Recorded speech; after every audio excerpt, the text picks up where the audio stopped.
Hello दोस्तों, स्वागत है आपका हमारे यूट्यूब चैनल पर। आज है 16 अक्टूबर। 16 अक्टूबर से जितने भी करंट अफेयर्स के इम्पोर्टेंट क्वेश्चंस बन सकते हैं उनको हम इस वीडियो के माध्यम से देखेंगे, और करंट अफेयर्स के जितने भी इम्पोर्टेंट क्वेश्चंस हैं उनसे रिलेटेड जो भी इम्पोर्टेंट पॉइंट्स हैं उनको हम इस वीडियो के माध्यम से डिस्कस करेंगे।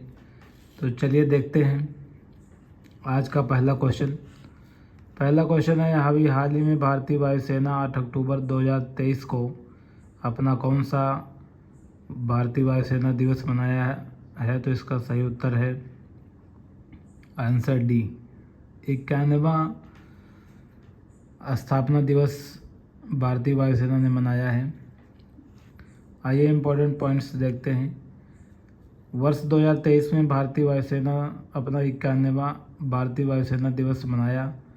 91वें वायुसेना दिवस की थीम थी भारतीय वायुसेना सीमाओं से परे वायुसेना, air power beyond boundaries. Indian air force की स्थापना 8 अक्टूबर 1932 को की गई थी, जिसके बाद से ही प्रतिवर्ष इस दिन को 8 अक्टूबर को मनाया जाता है। वर्ष 2023 में भारतीय वायुसेना दिवस उत्तर प्रदेश के प्रयागराज में मनाई। सारंग हेलीकॉप्टर प्रयागराज में 91वें भारतीय वायुसेना दिवस समारोह में हिस्सा लिया। अगला क्वेश्चन है, भारतीय वायुसेना के बारे में कुछ जानकारी देखते हैं। आज़ादी के बाद 1 अप्रैल 1954 सुब्रतो मुखर्जी को भारतीय वायुसेना का पहला वायुसेना प्रमुख नियुक्त किया गया था, और इसकी स्थापना 8 अक्टूबर 1932 को की गई थी। मुख्यालय नई दिल्ली में है। Chief of defence staff general Anil Chauhan है, और वायुसेना के प्रमुख air chief marshal Vivek Ram Chaudhari हैं। दूसरा क्वेश्चन है दोस्तों, एयर इंडिया ने कहाँ के हवाई अड्डे पर अपनी अत्याधुनिक मेगा भंडारण सुविधा का उद्घाटन किया है? तो इसका सही उत्तर है दिल्ली में। इम्पोर्टेंट पॉइंट्स देखते हैं।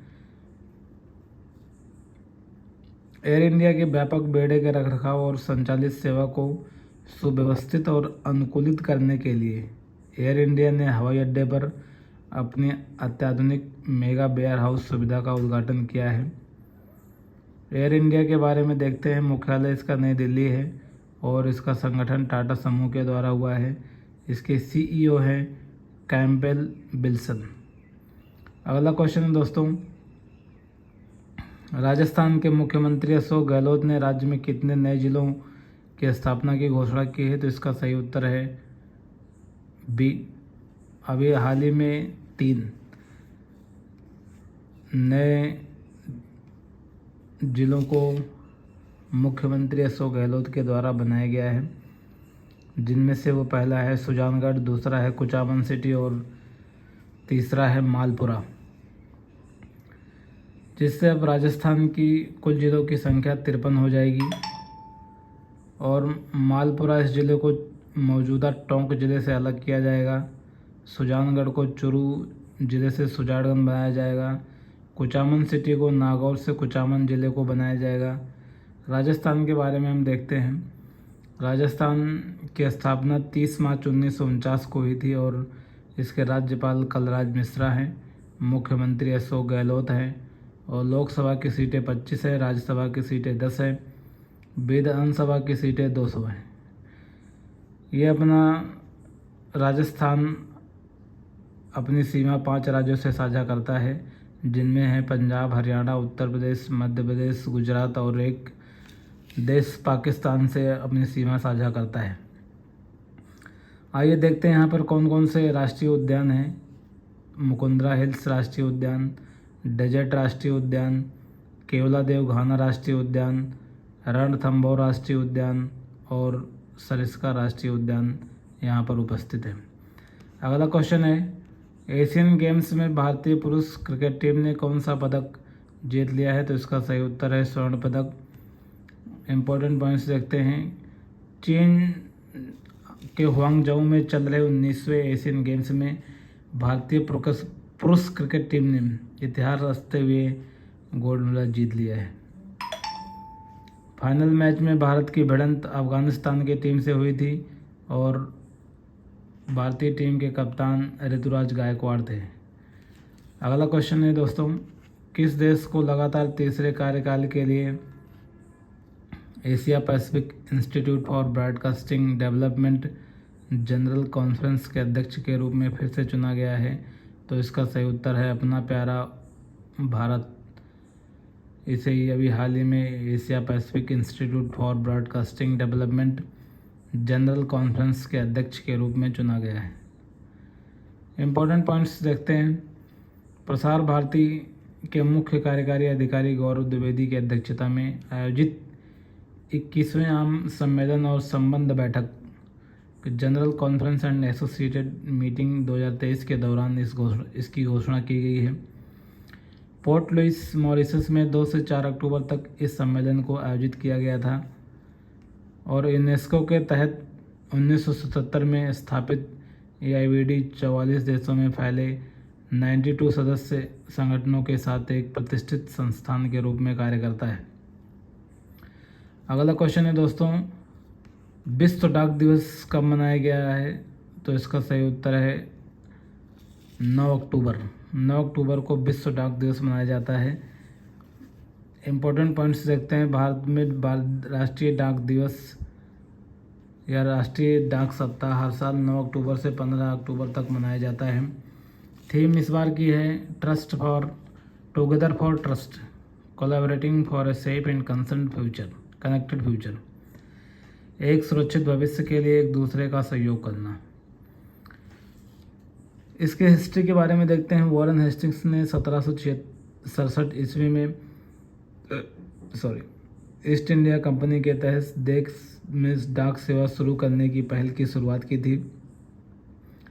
इसे शुरुआत में कंपनी मैन के नाम से जाना जाता था और बाद में इसे 1854 में लॉर्ड डलहौजी द्वारा एक सेवा में संशोधित कर दिया गया। भारत में पहला पोस्ट ऑफिस कोलकाता में 1774 ईस्वी में खोला गया था। लॉर्ड डलहौजी को आधुनिक भारतीय डाक सेवा के संस्थापक के रूप में जाना जाता है।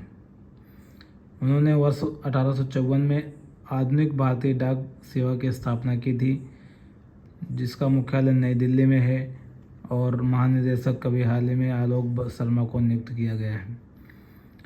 अगला क्वेश्चन है, भारतीय विदेश सेवा दिवस किस दिन मनाया जाता है? इंडियन फॉरेन सर्विस दिवस कब मनाया जाता है? तो इसका सही उत्तर है दोस्तों 9 अक्टूबर को।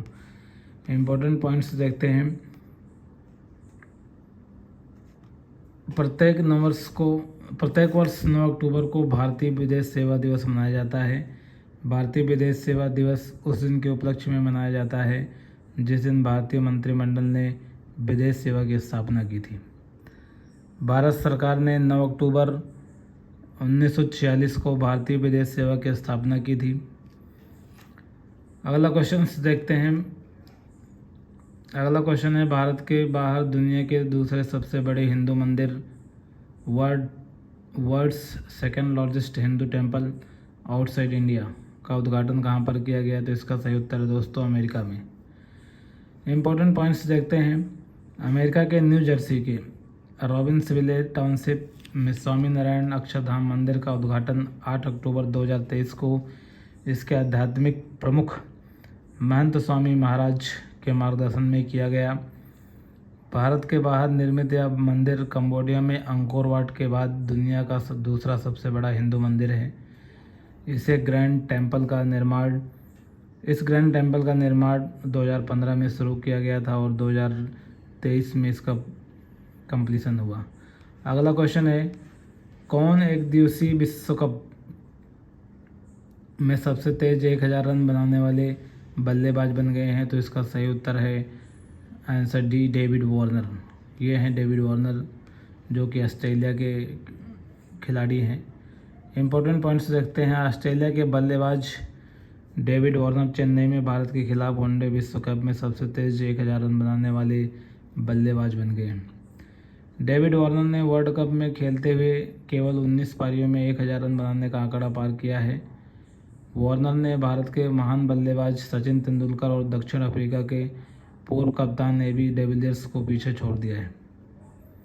भारत के कप्तान रोहित शर्मा भी इस सूची में शीर्ष पर पहुंचने की दौड़ में है। रोहित के 17 पारियों में 978 रन हैं और वार्नर को पछाड़ने के लिए उन्हें 22 रन की ज़रूरत है।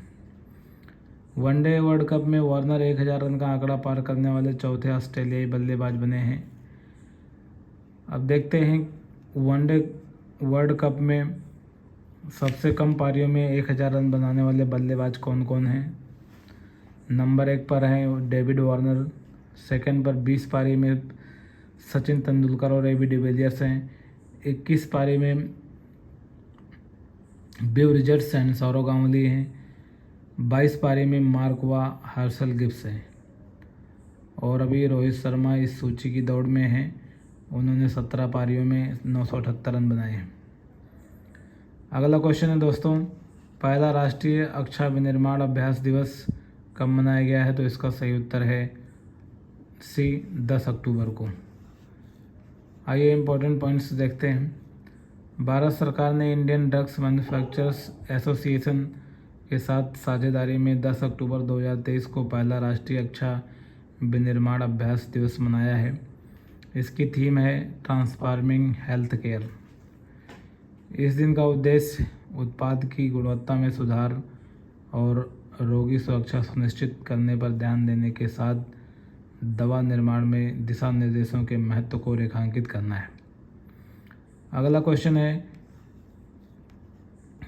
आरबीआई ने शहरी सहकारी बैंकों के लिए गोल्ड लोन की सीमा को 2 लाख रुपए से बढ़ाकर कितने लाख रुपए कर दिया है। तो इसका सही उत्तर है बी 4 लाख। अब इम्पोर्टेंट पॉइंट्स देखते हैं।